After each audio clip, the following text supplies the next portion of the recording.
ان کے صرف تذکرے رہ گئے اور ان کے نام کی رسوم رہ گئیں، ان کی تعلیمات سے بے خبری ہے، ان کی تعلیمات سے آج کی نسل نا آشنا ہے، ہم دیندار بھی ان کی نسل سے نا آشنا ہیں۔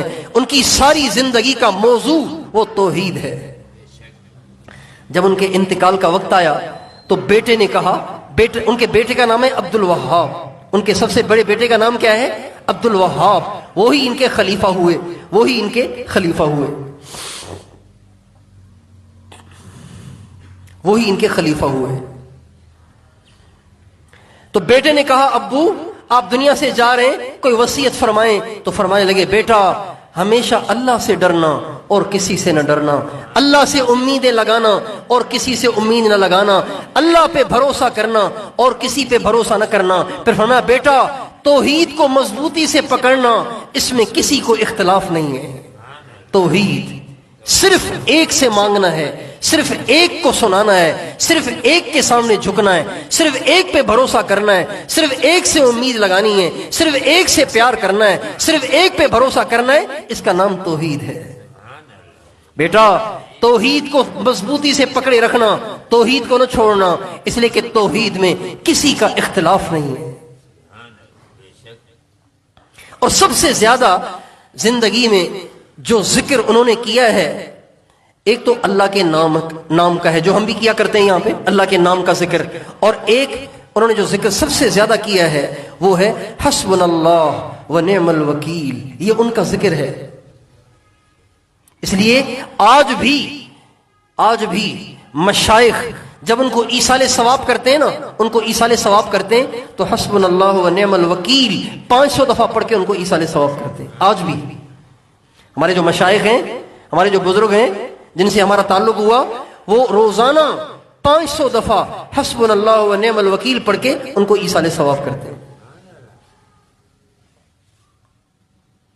یہ ان کا ختم ہے، اس کو کہتے ہیں ختم غوث اعظم، ختم شیخ عبد القادر جیلانی، حسبنا اللہ و نعم الوکیل۔ اس کا ترجمہ پتہ ہے کیا ہے؟ اللہ کافی ہے اور کسی کی کیا ضرورت ہے۔ حسبنا اللہ، اللہ کافی ہے، و نعم الوکیل، اللہ بڑا اچھا کارساز ہے۔ یہ ان کی تعلیمات ہیں، آج ہم اسے بھول گئے، آج ہم اسے بھول گئے۔ ان کی تعلیمات کیا ہیں؟ انہوں نے امت کو کیا دیا؟ انہوں نے امت کو کیا سبق دیا؟ ان کے سبق کو بھول گئے، بس نام ہی کو لے کے گاتے رہے، تو اس کا کیا فائدہ ہوگا بھائی؟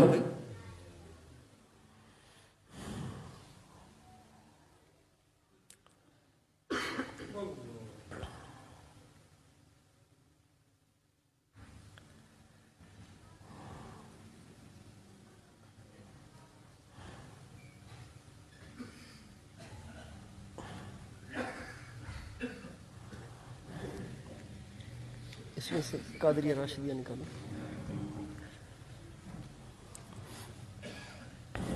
تو بھائیو میں بھی آپ بھی اس کی نیت کریں کہ ان اہل اللہ کے نقش قدم پہ ہمیں چلنا ہے، چلیں گے نا؟ ان کے نقش قدم پہ چلنا ہے۔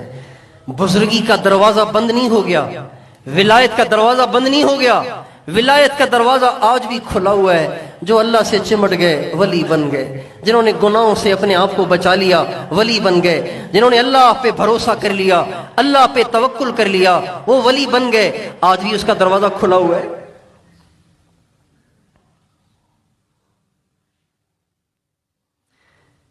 بعض لوگ غلط فہمی کی وجہ سے سمجھتے ہیں کہ جی ہم تو بزرگوں کو مانتے ہی نہیں ہیں۔ بھائی کیوں نہیں مانتے؟ ہم تو بزرگوں کو مانتے ہیں، ہمارا تو بزرگوں سے تعلق ہے۔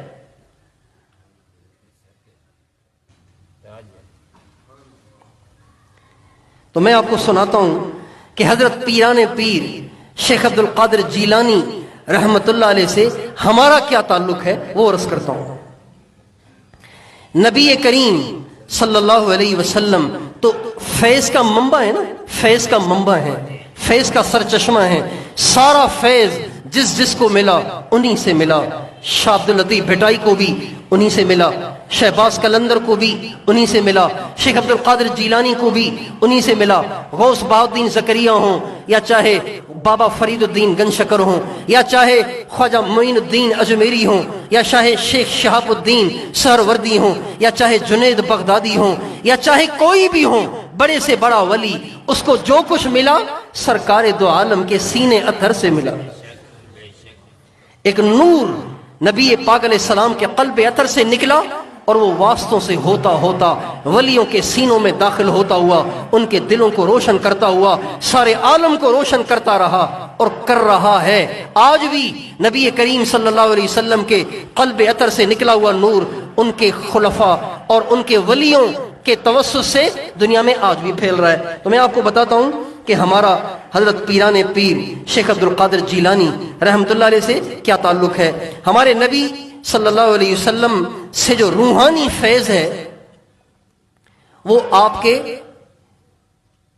3 صحابہ سے چلا ہے، 3 صحابہ سے روحانی فیض، روحانی سلسلے ہمارے نبی کے 3 صحابہ سے چلے ہیں۔ ایک سیدنا صدیق اکبر رضی اللہ تعالیٰ عنہ۔ ہمارے زمانے میں اس وقت روحانی سلسلے تقریباً 4 ہیں، 4 سلسلے ہیں جو عام طور پر، سلسلے تو اور بھی ہیں لیکن عام طور سے جو معروف ہیں وہ 4 سلسلے ہیں۔ ان میں ایک سلسلہ ہے سلسلہ قادریہ، ایک ہے سلسلہ چشتیہ، ایک ہے سلسلہ نقشبندیہ، ایک ہے سلسلہ سہروردیہ۔ یہ جو سلسلہ نقشبندیہ ہے یہ نبی کریم صلی اللہ علیہ وسلم کے سینے اطہر سے جو نور نکل کر سیدنا صدیق اکبر کے سینے میں داخل ہوا اور وہ چلتے چلتے آج تک پہنچا، اس کو سلسلہ نقشبندیہ کہتے ہیں۔ اور نبی کریم صلی اللہ علیہ وسلم کے قلب اطہر سے نور نکل کر جو سیدنا علی المرتضیٰ شیر خدا رضی اللہ عنہ کے قلب اطہر میں داخل ہوا، ان سے آگے منتقل ہوا، اس کو سلسلہ قادریہ کہتے ہیں، سلسلہ چشتیہ کہتے ہیں اور سلسلہ سہروردیہ کہتے ہیں۔ 3 سلسلے حضرت علی سے چل رہے ہیں، ایک سلسلہ حضرت سیدنا صدیق اکبر سے چل رہا ہے۔ پھر صدیق اکبر سے یہ نور ملا سیدنا سلمان فارسی رضی اللہ تعالیٰ عنہ کو، سیدنا سلمان فارسی رضی اللہ تعالیٰ عنہ کو۔ یہ 2 صحابہ، ایک سلسلے میں 2 صحابہ، نقشبندیہ، بعض لوگ کہتے ہیں نقشبندیہ بہت اونچا سلسلہ ہے، اس کی وجہ یہ بتاتے ہیں کہ اس سلسلے میں 2 صحابہ ہیں، باقی سلسلوں میں ایک ایک صحابی ہے۔ تو 3 سلسلے چلے سیدنا علی سے، ایک سلسلہ چلا سیدنا صدیق اکبر رضی اللہ تعالیٰ عنہ سے۔ تو یہ جو قادریہ سلسلہ چل رہا ہے یہ سیدنا علی المرتضیٰ رضی اللہ عنہ تک پہنچتا ہے۔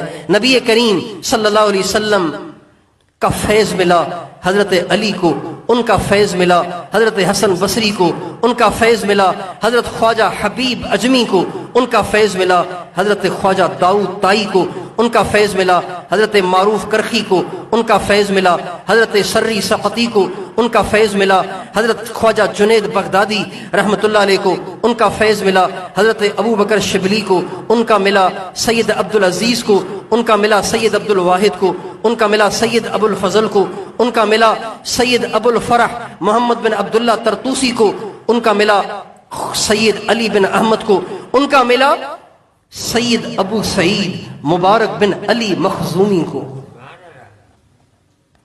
اور ان کا ملا حضرت پیران پیر قطب ربانی غوث سمدانی شیخ عبد القادر جیلانی رحمۃ اللہ علیہ کو، ان کا ملا ان کے بیٹے شیخ عبد الوہاب کو، ان کا ملا شیخ صفی الدین کو، ان کا ملا سید احمد کو، ان کا فیض ملا سید محمد مسعود کو، ان کا فیض ملا سید علی کو، ان کے خلیفہ ہوئے شاہ میر، ان کے خلیفہ ہوئے شمس الدین محمد اول، ان کے خلیفہ ہوئے محمد غوث، ان کے خلیفہ ہوئے شیخ عبد القادر ثانی، ان کے خلیفہ ہوئے سید عبد الرزاق، ان کے خلیفہ ہوئے سید عبد القادر ثالث، ان کے خلیفہ ہوئے سید شمس الدین محمد شاہ ثانی، ان کے خلیفہ ہوئے سید عبد القادر رابع، ان کے خلیفہ ہوئے سید شمس الدین ثالث، ان کے خلیفہ ہوئے سید حامد شاہ، ان کے خلیفہ ہوئے سید شمس الدین محمد شاہ رابع، ان کے خلیفہ ہوئے سید صالح شاہ، ان کے خلیفہ ہوئے سید عبد القادر خامس، ان کے خلیفہ ہوئے سید محمد بقا شہید، ان کے خلیفہ ہوئے سید محمد راشد، ان کو ہم ہمارے ہاں روزے دھنی کہتے ہیں، روزے دھنی سید محمد راشد، ان کے خلیفہ ہوئے سید حسن شاہ، ان کے خلیفہ ہوئے حافظ محمد صدیق صاحب بھرچونڈی شریف والے، ان کے خلیفہ ہوئے حضرت مولانا سید تاج محمود امروٹی رحمۃ اللہ علیہ، ان کے خلیفہ ہوئے حضرت امام الاولیاء مولانا احمد علی لاہوری رحمۃ اللہ علیہ، ان کے خلیفہ ہوئے حضرت مولانا غلام رسول صاحب رحمۃ اللہ علیہ، ان کے خلیفہ ہوئے شیخ العلماء عارف باللہ مولانا ڈاکٹر عبدالسلام صاحب، اور ان کا ایک نوکر اور ان کے در کا ایک ادنا سا غلام، وہ ہوا عبداللہ۔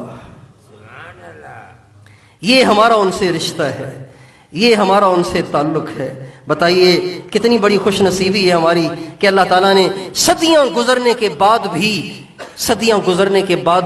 ان کے سلسلے کو چلائے رکھا ہے، ان کے فیض کو جاری رکھا ہے۔ تو ہم اور آپ آج کی اس مجلس میں اس بات کو طے کریں کہ آج کے بعد ہم اپنی زندگیاں ان اہل اللہ کے نقش قدم پر گزارنے کی کوشش کریں، صرف رسوم میں